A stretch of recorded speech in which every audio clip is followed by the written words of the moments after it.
Hello, അമ്മ മനസ്സിൻ്റെ പുതിയൊരു എപ്പിസോഡിലേക്ക് എല്ലാവർക്കും സ്വാഗതം. ചാനൽ ആദ്യമായിട്ട് കാണുന്നവരാണെങ്കിൽ ഒന്ന് സബ്സ്ക്രൈബ് ചെയ്തിട്ട് ലൈക്ക് ചെയ്യണേ. അപ്പോൾ മാലതി മുത്തശ്ശി മേഘയും കൂട്ടിയിട്ട് ക്ഷേത്രത്തിൽ വന്നിരിക്കുകയാണ്. എന്തിനാണെന്ന് വെച്ച് കഴിഞ്ഞാൽ അവർ ഇത്രയും കാലം ചെയ്തുകൊണ്ടിരുന്ന പാപങ്ങൾക്കൊക്കെയുള്ള പരിഹാരം തേടാൻ വേണ്ടിയിട്ടാണ് വന്നിരിക്കുന്നത്. അപ്പോൾ പൂജാരിയുടെ അടുത്തെത്തിയ സമയത്ത് കാര്യം പറയാണ്, പ്രശ്നപരിഹാരത്തിനും വേണ്ടി വന്നതാണെന്ന് പറഞ്ഞപ്പോൾ പുറത്തു പോയിട്ട് ചെയ്യാൻ പറയാണ്. കാരണം അയാൾ പറയാൻ കാരണം അവരുടെ വേഷവിധാനം അങ്ങനെയായിരുന്നു, ഒരു സാധാരണക്കാരുടെ വേഷവിധാനമാണ്. കമ്മലില്ല, ഒരു പാവപ്പെട്ട ആൾക്കാരെ തോന്നിക്കുന്ന രീതിയിലാണ്.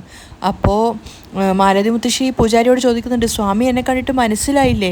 അയാളില്ലാന്ന് പറഞ്ഞപ്പോൾ ഞാൻ മാലതിയാണ്.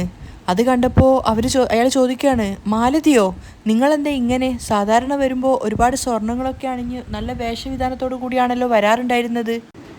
ഇന്നെന്താ നിങ്ങൾ ഇങ്ങനെ വന്നിരിക്കുന്നത്? എന്തു പറ്റിയതാ? എല്ലാം എൻ്റെ തലയിൽ എഴുത്താണ് സ്വാമി, എല്ലാം നഷ്ടപ്പെട്ടിട്ടാണ് ഞാനിപ്പോൾ വന്ന് നിൽക്കുന്നത്. മാലതി മുത്തശ്ശി സങ്കടത്തോടെ പറയുവാണ്. സ്വാമി, ഞങ്ങളുടെ കുടുംബത്തിന് എന്ത് പറ്റിയതാണെന്ന് അറിയില്ല. എന്തോ ഒരു വല്ലാത്തൊരു ദുർവിധി ഈ സമയത്ത് ഞങ്ങളെ വട്ടം വെക്കുന്നത് പോലെ തോന്നുവാണ്. എന്ത് ചെയ്താലും ഞങ്ങൾക്ക് നഷ്ടങ്ങൾ മാത്രമേ ഉള്ളൂ. അതൊക്കെ ഞങ്ങളിൽ നിന്നും അകന്നു പോവാൻ വേണ്ടി എന്തെങ്കിലും ഒരു പ്രശ്നപരിഹാരം പറഞ്ഞു തരൂ. ആ പരിഹാരം ചെയ്യുന്നതോടെ ഞങ്ങൾക്ക് വന്നിരിക്കുന്ന ഈ ഗതി മുഴുവനായിട്ട് മാറി പഴയതുപോലെ ഞങ്ങൾ എല്ലാ സുഖസൗകര്യങ്ങളും കൂടി ജീവിക്കാൻ സാധിക്കണം. മാലതി മുത്തശ്ശി സങ്കടത്തോടു കൂടിയാണ് പറയുന്നത്. സ്വാമിയാണെങ്കിൽ അവർ പറയുന്നതൊക്കെ കേട്ട് നിൽക്കുകയാണ്. അതിനുശേഷം മേഘയെ നോക്കിക്കൊണ്ട് അവർ പറയുന്നുണ്ട്, എൻ്റെ കൊച്ചുമോളാണ് മേഘ, അറിയില്ലേ? ഇവള് ഇപ്പോൾ എന്ത് ചെയ്താലും ഒക്കെ നഷ്ടത്തിലാണ് പോകുന്നത്. അവൾക്ക് നഷ്ടപ്പെട്ടതെല്ലാം അവൾക്ക് വീണ്ടും കിട്ടണം സ്വാമി. പരിഹാരമല്ലേ, നമുക്ക് തീർച്ചയായിട്ടും ചെയ്യാം. നിങ്ങൾ ഒന്നുകൊണ്ടും വിഷമിക്കേണ്ട. മനുഷ്യരായി ജനിച്ച എല്ലാവരും ഏതെങ്കിലും ഒരു ഘട്ടത്തിൽ തെറ്റ് ചെയ്യുക തന്നെ ചെയ്യും. ആ തെറ്റിനുള്ള പരിഹാരം ദൈവത്തിൻ്റെ സന്നിധിയിൽ വെച്ച് ചെയ്തു കഴിഞ്ഞാൽ എല്ലാം ശരിയാവും. പൂജാരി അവരെ ആശ്വസിപ്പിക്കുകയാണ്. ചെയ്തുപോയ തെറ്റിനുള്ള ഒരു പാപവും നമ്മുടെ തലയിൽ വന്ന് ഭവിക്കില്ല. നിങ്ങൾ പ്രശ്നത്തിനുള്ള പരിഹാരം നല്ല രീതിക്ക് ചെയ്താൽ മതി. നിങ്ങൾക്ക് നഷ്ടപ്പെട്ടതെല്ലാം അതോടുകൂടി നിങ്ങൾക്ക് തിരിച്ചു കിട്ടും. ആ ഒരു ആശ്വാസവാക്ക് കേട്ടപ്പോൾ മേഘയ്ക്കും മുത്തശ്ശിക്കും ഒത്തിരി സമാധാനമാവുകയാണ്. ശരി സ്വാമി, ഞങ്ങൾ എന്താണ് ചെയ്യേണ്ടത്? മുത്തശ്ശി ചോദിക്കുന്നുണ്ട്. അപ്പോൾ അദ്ദേഹം പ്രശ്നപരിഹാരത്തിനുള്ള കാര്യങ്ങൾ പറഞ്ഞു കൊടുക്കുകയാണ്. ആദ്യം തന്നെ നിങ്ങളുടെ കൊച്ചുമോളുടെ ഈ ഒരു പുടവ മാറ്റി മഞ്ഞൾ പുടവ അണിഞ്ഞ് മഞ്ഞൾ തണ്ണി ഒഴിച്ചു കൊടുത്തതിന് ശേഷം മുന്നിലേക്ക് കൂട്ടിക്കൊണ്ടുവരൂ. ഞാനിതാ ഇപ്പോൾ വരാം എന്ന് പറഞ്ഞിട്ട് അദ്ദേഹം അകത്തേക്ക് പോവുകയാണ്. അങ്ങനെ ദൈവസന്നിധിയിൽ നിന്ന് പ്രാർത്ഥിച്ചതിന് ശേഷം അദ്ദേഹം പറഞ്ഞത് പ്രകാരം ആ ഒരു സാരി മാറ്റിയിട്ട് മഞ്ഞൾ കളറുള്ളൊരു സാരി എടുത്തിട്ട് മഞ്ഞളുടെ വെള്ളം ദേഹത്ത് കൂടെ ഒഴിക്കാൻ വേണ്ടിയിട്ട് മേഘയും കൂട്ടിക്കൊണ്ട് മുത്തശ്ശി മനോഹരനും ബാക്ക് ഭാഗത്തേക്ക് ചെല്ലുകയാണ്. അവിടെ അതൊരു ചടങ്ങായതുകൊണ്ട് തന്നെ അതിനൊരു സ്ത്രീ കൂടെ ഉണ്ടായിരുന്നു അവരുടെ കൂടെ. അപ്പോൾ മേഘ മഞ്ഞളുടെ വെള്ളം ദേഹത്ത് കൂടെ ഒഴിക്കാൻ വേണ്ടി ഇരുന്ന സമയത്ത് മുത്തശ്ശിയോടും മനോഹരനോടായിട്ട് പറയുന്നുണ്ട്, അയ്യോ, എന്തൊക്കെയോ ചെയ്തിട്ട് നിങ്ങൾ എന്നെ വല്ലാതെ ബുദ്ധിമുട്ടിക്കുകയാണ്. തെറ്റ് മോളെ, ഇങ്ങനെയൊന്നും പറയാൻ പാടില്ല. നമ്മൾ ഈ ഒരു പരിഹാരം ചെയ്യുന്നത് നമ്മുടെ പാപങ്ങൾ മാറിക്കിട്ടാൻ വേണ്ടിയാണ്. അപ്പോൾ പിന്നെ മേഘ ഒന്നും പറയുന്നില്ല, അവൾ കൈകൾ കൂപ്പിക്കൊണ്ടിരിക്കുകയാണ്. അപ്പോൾ മനോഹരൻ എടുത്തു കൊടുത്ത ആ ഒരു മഞ്ഞൾ വെള്ളം ആ സ്ത്രീ മേഘയുടെ തലയിൽ കൂടി ഒഴിച്ചു കൊടുക്കുകയാണ്. മേഘ പ്രാർത്ഥനയോട് കൂടിയാണ് ഇരിക്കുന്നത്. മേഘയുടെ ശരീരത്തിലെ അഴുക്ക് മാറാൻ വേണ്ടിയിട്ടാണ് മഞ്ഞൾ വെള്ളം ദേഹത്ത് കൂടി ഒഴിക്കുന്നത്. കുങ്കുമത്തിൻ്റെ വെള്ളം ഒഴിച്ചതിന് ശേഷം ആ സ്ത്രീ അവിടെ നിന്നും പോവുകയാണ്. അതിനുശേഷം മുത്തശ്ശി കൊണ്ടുവന്ന താലത്തിൽ നിന്നും ഭസ്മം എടുത്തിട്ട് അത് മേഘയുടെ നെറ്റിയിൽ ആക്കി കൊടുക്കുകയാണ്. അതുപോലെ തന്നെ സിന്ദൂരം കൂടി എടുത്തിട്ട് അതിന് നടുവിലായിട്ട് വെച്ചിട്ടുണ്ട്. പിന്നെ ഒരു പൂമാല എടുത്തിട്ട് മേഘയ്ക്ക് അണിഞ്ഞു കൊടുക്കുകയാണ്. അങ്ങനെ പ്രാർത്ഥനയോടുകൂടി നേരത്തെ പറഞ്ഞത് പ്രകാരം പൂജാരിയുടെ അടുത്തേക്ക് വീണ്ടും ചെല്ലുകയാണ്. എന്നിട്ട് അദ്ദേഹത്തെ വിളിച്ച സമയത്ത് അദ്ദേഹം അകത്തു നിന്ന് പുറത്തേക്ക് വന്നിട്ടുണ്ടായിരുന്നു. ഇനി പറയൂ സ്വാമി, എൻ്റെ കൊച്ചുമകൾ എന്താണ് പ്രശ്നപരിഹാരം ചെയ്യേണ്ടത്? അപ്പോഴാണ് അദ്ദേഹം പറയുന്നത്, ദൈവസന്നിധിയിൽ വെച്ച തീച്ചട്ടിയാണ് ഞാൻ തരാൻ പോകുന്നത്. അത് നിങ്ങൾ നിങ്ങളുടെ കൊച്ചുമകളുടെ കയ്യിൽ വെച്ചിട്ട് ഈ കോവിലിനെ പരിഹാരപരമായിട്ട് ചുറ്റിയിട്ട് 3 തവണ വലം വെച്ചിട്ട് തിരിച്ചു വരണം. ശരി, ഞാൻ എടുത്തിട്ട് വരാം എന്ന് പറഞ്ഞ് അദ്ദേഹം അകത്തേക്ക് പോയ സമയത്ത് മേഘ മുത്തശ്ശിയോട് ചോദിക്കുന്നുണ്ട്, അല്ല മുത്തശ്ശി, സ്വാമി തീച്ചട്ടി എന്നൊക്കെ പറയുന്നത്, ഞാനെങ്ങനെയാ തീച്ചട്ടിയും കയ്യിലെടുത്തിട്ട് നടക്കുക? മുത്തശ്ശി മറുപടിയൊന്നും പറയാതെ നിന്നപ്പോൾ മനോഹരൻ പറയുന്നുണ്ട്, മേഘ, നീ ചെയ്ത പാപത്തിന് നീ വേണ്ടേ തീച്ചട്ടി എടുക്കാൻ? മേഘ ദേഷ്യത്തോടെ മനോഹരനെ നോക്കുവാണ്. മേഘ, നിനക്ക് വേണ്ടിയിട്ടല്ലേ ചേച്ചി നേർച്ച ചെയ്തത്? മേഘയുടെ നോട്ടം കണ്ടപ്പോൾ മനോഹരൻ പറഞ്ഞു കൊടുക്കുകയാണ്, അപ്പോൾ നീ വേണ്ടേ മേഘ അത് നിറവേറ്റാൻ? അപ്പോൾ മുത്തശ്ശിയും പറഞ്ഞു കൊടുക്കുകയാണ്, ഇങ്ങോട്ട് നോക്ക് മേഘ, ഗുരുക്കൾ പറഞ്ഞതുപോലെ ഈ ഒരു പ്രശ്നപരിഹാരം ചെയ്യൂ മേഘ. തീർച്ചയായും ഇനി അങ്ങോട്ട് നിനക്ക് നല്ലതേ ജീവിതത്തിൽ നടക്കുള്ളൂ. മേഘ മറുത്തൊന്നും പറയുന്നില്ല. അപ്പോഴേക്കും സ്വാമി അകത്തു നിന്നും ആ ഒരു തീച്ചട്ടിയുമായിട്ട് വന്നിട്ടുണ്ടായിരുന്നു. അപ്പോൾ മേഘയുടെ കയ്യിൽ വെച്ചു കൊടുക്കുന്നതിന് മുന്നേ അതിന് അടിയിൽ കുറച്ച് ഇലകളൊക്കെ ഉണ്ടായിരുന്നു. അപ്പോൾ ദൈവത്തിനെ പ്രാർത്ഥിച്ചോളൂ എന്ന് പറഞ്ഞപ്പോൾ മേഘ പ്രാർത്ഥിക്കുകയാണ്. അതിനുശേഷം അദ്ദേഹം അത് മേഘയുടെ കൈകളിലേക്ക് വെച്ചു കൊടുക്കുകയാണ്. ഓം ശക്തി, പരാശക്തി എന്നിങ്ങനെ മനോഹരം വിളിച്ചു പറഞ്ഞുകൊണ്ടേ ഇരിക്കുന്നുണ്ട്, കൂട്ടത്തിൽ മുത്തശ്ശിയും. അപ്പോൾ മേഘയുടെ കയ്യിലേക്ക് വെച്ചു കൊടുത്തപ്പോൾ തന്നെ മേഘ വേദന കൊണ്ട് പൊളയാണ്. അയ്യോ, ചൂട് ചൂട് ചൂട് ചൂട്, എൻ്റെ കൈ പൊള്ളുവാണ്, എൻ്റെ കൈ പൊള്ളുവാണ്. മേഘ ഇങ്ങനെ അത് വെച്ചിട്ട് വിറച്ചുകൊണ്ടിരിക്കുമ്പോൾ പൂജാരി പറയുന്നുണ്ട്, ദൈവത്തിനെ മനസ്സിൽ വിചാരിച്ചോളൂ, കൈ പൊള്ളില്ല. ദൈവത്തെ മനസ്സിൽ വിചാരിച്ച് ഓം ശക്തി പരാശക്തി എന്ന് പറഞ്ഞുകൊണ്ട് ഈ കോവിൽ 3 തവണ ചുറ്റിയിട്ട് വരണം, ഇത് കയ്യിൽ വെച്ചുകൊണ്ട്. മേഘയുടെ കൈ ഇങ്ങനെ പൊള്ളുന്നുണ്ടായിരുന്നു. എങ്കിലും പ്രശ്നപരിഹാരമാണല്ലോ എന്ന് കരുതിയിട്ട് അവൾ വേദന സഹിച്ചുകൊണ്ട് നടക്കുകയാണ്. കൂട്ടത്തിൽ മനോഹരനും മുത്തശ്ശിയും ആ ഒരു നേരത്തെ മേഘയുടെ തലയിൽ കൂടെ വെള്ളമൊഴിച്ച സ്ത്രീയും ഉണ്ടായിരുന്നു. മനോഹരൻ ഓം ശക്തി എന്ന് പറയുമ്പോഴേക്കും മുത്തശ്ശി പരാശക്തി എന്ന് പറയും. നമ്മൾ ഈ സ്വാമിയെ ശരണമയ്യപ്പ എന്നൊക്കെ പറയുന്ന ആ ഒരു രീതിയിൽ തന്നെയാണ് അവർ പറഞ്ഞുകൊണ്ടേ നടക്കുന്നത്. മേഘയാണെങ്കിൽ പൊള്ളിയിട്ട് വിറച്ചാണ് നടക്കുന്നത്. മേഘയുടെ കൈ പൊള്ളുന്നുണ്ടെങ്കിലും മനോഹരൻ അതൊരു തമാശ പോലെയാണ്. അയാളിങ്ങനെ ഇത് തന്നെ പാടിക്കൊണ്ട് നടക്കുകയാണ്, ഓം ശക്തി പരാശക്തി, ഓം ശക്തി പരാശക്തി എന്നും പറഞ്ഞുകൊണ്ട്. കുറച്ച് ഇലകൾക്ക് മുകളിലായിട്ടാണ് ആ ചട്ടി മേഘ പിടിച്ചിരിക്കുന്നത്. അങ്ങനെ ചുറ്റി നടക്കുന്നുണ്ട്. മേഘക്കാണെങ്കിൽ ചൂടുകൊണ്ട് അതിൻ്റെ കൈ പൊള്ളുകയാണ്. മേഘ പറയുന്നുണ്ട്, മാമ വേദന സഹിക്കാനാവുന്നില്ല, കുറച്ചു നേരം ഈ ചട്ടി നിങ്ങൾ പിടിക്കാമോ? അപ്പോൾ മുത്തശ്ശി വേഗം വിലക്കുകയാണ്, അയ്യോ അങ്ങനെ ചെയ്യാൻ പാടില്ല മേഘ, അങ്ങനെ ചെയ്താൽ നേർച്ച ഫലിക്കില്ല, നീ തന്നെ പിടിക്കണം, വാ നടക്ക്. അപ്പോൾ മനോഹരന് സന്തോഷത്തോടെ വീണ്ടും അത് തന്നെ പാടിക്കൊണ്ട് നടക്കുവാണ്. മനോഹരൻ അതും ജപിച്ചുകൊണ്ട് നടക്കുന്നത് കാണാൻ നല്ല രസമുണ്ടായിരുന്നു. മേഘയുടെ കൈ പൊള്ളുന്നത് മനോഹരൻ ഒരു തമാശ പോലെയാണ് തോന്നുന്നത്. അങ്ങനെ കഷ്ടപ്പെട്ടിട്ടാണ് മേഘ അത് വലം വെക്കുന്നത്. ഇനിയും കുറച്ചു ദൂരം കൂടി അത് മുന്നോട്ട് കൊണ്ടുപോയാൽ മേഘയുടെ കൈയിൽ നിന്ന് താഴെ വീഴുന്നു തോന്നുന്നുണ്ടായിരുന്നു. അങ്ങനെ വെച്ചാണ് മേഘ നടക്കുന്നത്. എന്നെക്കൊണ്ട് വയ്യ അമ്മാവ, എന്നെക്കൊണ്ട് വയ്യ എന്നൊക്കെ മേഘ പറയുന്നുണ്ട്. പക്ഷെ മനോഹരനും മുത്തശ്ശി അതൊന്നും കാര്യമാക്കുന്നില്ല. ശ്രദ്ധിച്ച് മേഘ, ഇതാ എത്താറായി മുത്തശ്ശി ഇങ്ങനെ സമാധാനിപ്പിച്ചുകൊണ്ടേ ഇരിക്കുന്നുണ്ട്. പക്ഷേ മേഘയുടെ പരമാവധി കഴിഞ്ഞിട്ടുണ്ടായിരുന്നു. കൈ പൊള്ളി മേഘ ഒരു പരുവായിട്ടുണ്ട്. അതുകൊണ്ട് തന്നെ ആ ഒരു എത്താനായ ഘട്ടത്തിലെത്തിയപ്പോഴേക്കും മേഘ അറിയാതെ അവളുടെ കയ്യിൽ നിന്നും ആ ഒരു ചൂട് ചട്ടി താഴത്തേക്ക് ഇടുകയാണ്. നേരെ പോയി വീണത് മനോഹരൻ്റെ കാലിൻ്റെ അടുത്തും.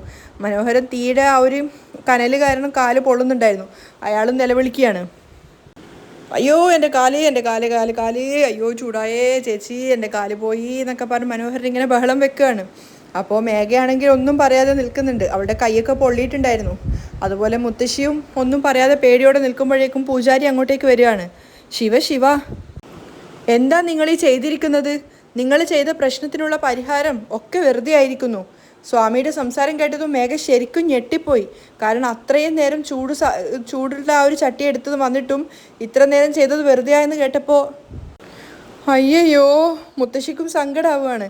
മനോഹരനാണ് വേദന കൊണ്ട് പൊളയുന്നുണ്ടായിരുന്നു. അപ്പോൾ മേഘ ദേഷ്യത്തോടെ സ്വാമിയോട് ചോദിക്കുന്നുണ്ട്, എന്ത് ഒക്കെ വെറുതെ ആയെന്നോ? ഞാൻ 3 വട്ടം ക്ഷേത്രം വലം വെച്ച് വന്നതല്ലേ? ക്ഷേത്രം വലം വെക്കുന്നതിലല്ല കാര്യം.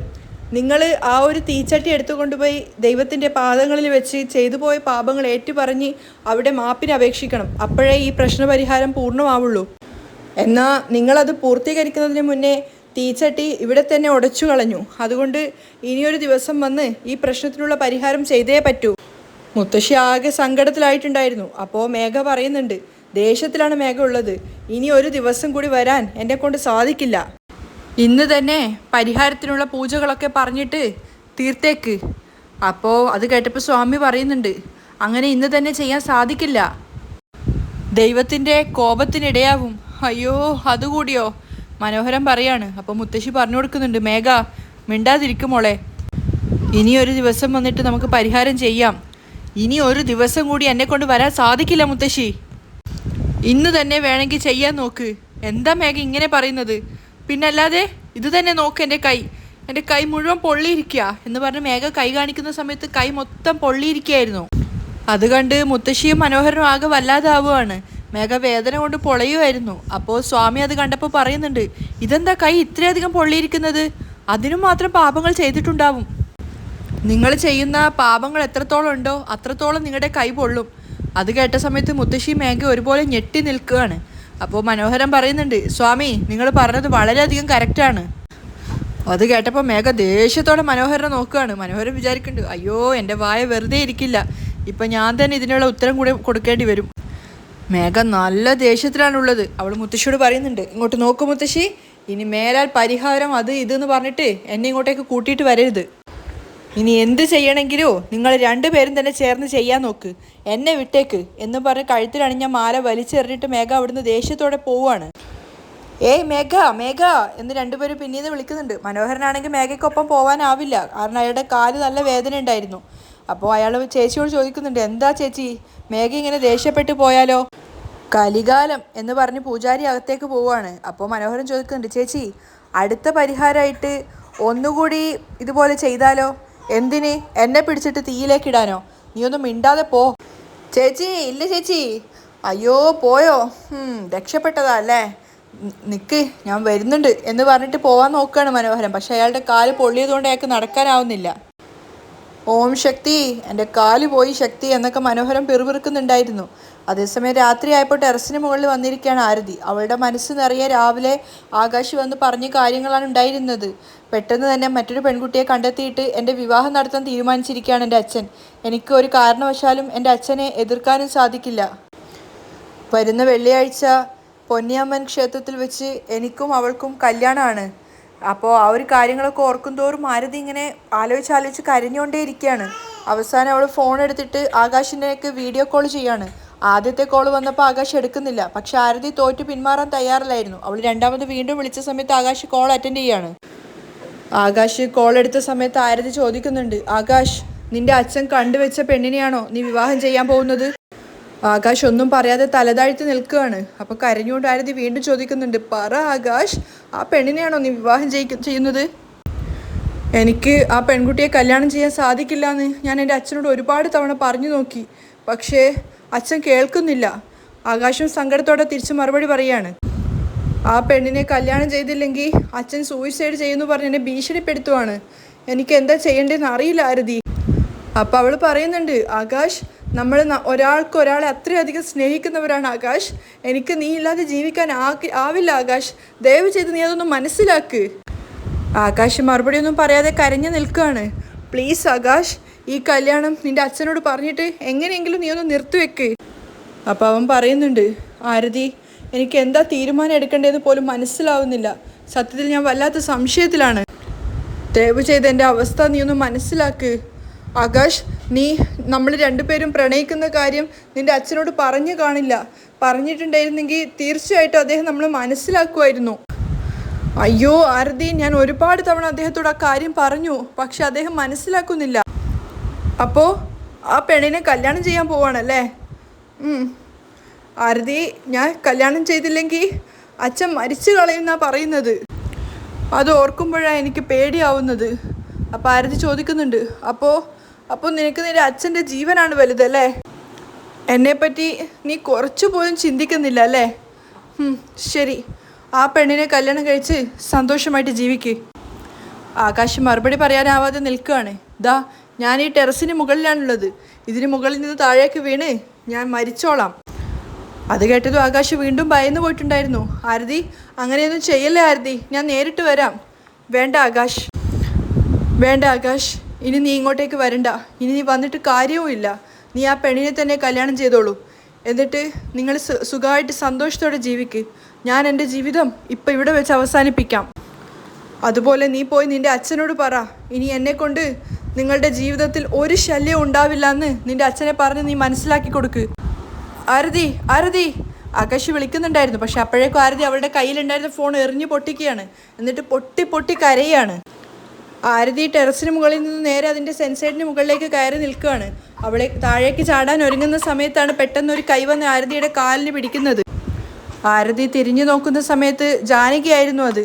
ജാനകി കരഞ്ഞോണ്ട് ചോദിക്കുന്നുണ്ട്, ആരതി നീ എന്തേ ചെയ്യാൻ പോകുന്നത്? അമ്മ എൻ്റെ കൈ വിടമ്മ, ഞാൻ മരിക്കാൻ പോവാണ് അമ്മ, എന്നെ വിടമ്മ. അവൾ കരഞ്ഞോണ്ട് പറയാണ്. ആരതി എന്തിനാണ് നീ മരിക്കുന്നത്? ജാനകിയും കരഞ്ഞോണ്ട് ചോദിക്കുന്നുണ്ട്. അവളുടെ കൈ മുറുകെ പിടിച്ചു വെച്ചുകൊണ്ടാണ് ചോദിക്കുന്നത്. മോളെ ദയവ് ചെയ്ത് നീ താഴെ ഇറങ്ങി വാ. ഇല്ല, എന്നെ വിടമ്മ, ഞാൻ താഴേക്ക് പോട്ടെ, ഞാൻ മരിക്കട്ടെ. ആരതി കരഞ്ഞുകൊണ്ട് പറഞ്ഞത് കേട്ടതും ജാനകി ഞെട്ടിയിട്ടുണ്ടായിരുന്നു. അവർ ചോദിക്കുകയാണ്, നീ മാത്രം എന്തിനാ മരിക്കുന്നത്? എന്നെയും കൂടി ചേർത്തിട്ട് കൊല്ലൂ. ഞാനും കൂടി മരിക്കേണ്ടതല്ലേ? ആദ്യം എന്നെ കൊന്നിട്ട് അതിനുശേഷം നീ ആത്മഹത്യ ചെയ്തോ? നിന്നോട് ഇറങ്ങാനല്ലേ ആരതി പറഞ്ഞത്? ഇറങ്ങു മോളെ എന്ന് പറഞ്ഞ് ജാനകി കരയാണ്. ഈ ഒരു അവസ്ഥയിൽ നിന്നെ കാണാൻ വേണ്ടിയിട്ടാണോ ഇത്രയും കാലം ഞാൻ നിന്നെ വളർത്തി വലുതാക്കി ഈ ഒരു അവസ്ഥയിൽ എത്തിച്ചത്? ഇറങ്ങ് ആരതി, അമ്മ എന്നെ വിടമ്മ, ഞാൻ മരിച്ചോട്ടെ. ആരതി കരഞ്ഞുകൊണ്ട് പറയാണ്. ജാനകിയും വീണ്ടും വീണ്ടും പറഞ്ഞുകൊണ്ടിരിക്കുന്നുണ്ട് താഴേക്ക് ഇറങ്ങി വരാൻ വേണ്ടി. പറഞ്ഞത് കേൾക്ക് മോളെ, താഴേക്ക് ഇറങ്ങി വാ മോളെ എന്നൊക്കെ ഒരുപാട് തവണ ജാനകി കരഞ്ഞു കരഞ്ഞ് വിളിച്ചപ്പോൾ ആരതി താഴേക്ക് ഇറങ്ങി വരികയാണ്. എന്നിട്ട് ജാനകിയുടെ വീൽചെയറിൻ്റെ കാൽക്കീഴിൽ ഇരുന്നിട്ട് അവൾ പൊട്ടി പൊട്ടി കരയാണ്, അമ്മയുടെ മടിയിൽ തലവെച്ചുകൊണ്ട്, കൂട്ടത്തിൽ ജാനകിയും. അപ്പോൾ കരഞ്ഞുകൊണ്ട് തന്നെ ആരതി അവിടെ ഇരുന്നു കൊണ്ട് പറയുന്നുണ്ട്, അമ്മ ആകാശ് എന്നെ വേണ്ടാന്ന് പറഞ്ഞമ്മ, അവൻ വേറെ കല്യാണം കഴിക്കാൻ പോവാണമ്മ, എനിക്കവനെ മറക്കാൻ സാധിക്കില്ല അമ്മ എന്നും പറഞ്ഞ് ആരതി കരഞ്ഞുകൊണ്ടേ ഇരിക്കുകയാണ്. മകളുടെ സങ്കടം കണ്ടപ്പോൾ ജാനകിക്കും സഹിക്കാനാവുന്നുണ്ടായിരുന്നില്ല. കാരണം തൻ്റെ ഭർത്താവ് കാരണമാണല്ലോ മകളുടെ ജീവിതം നഷ്ടമായത്.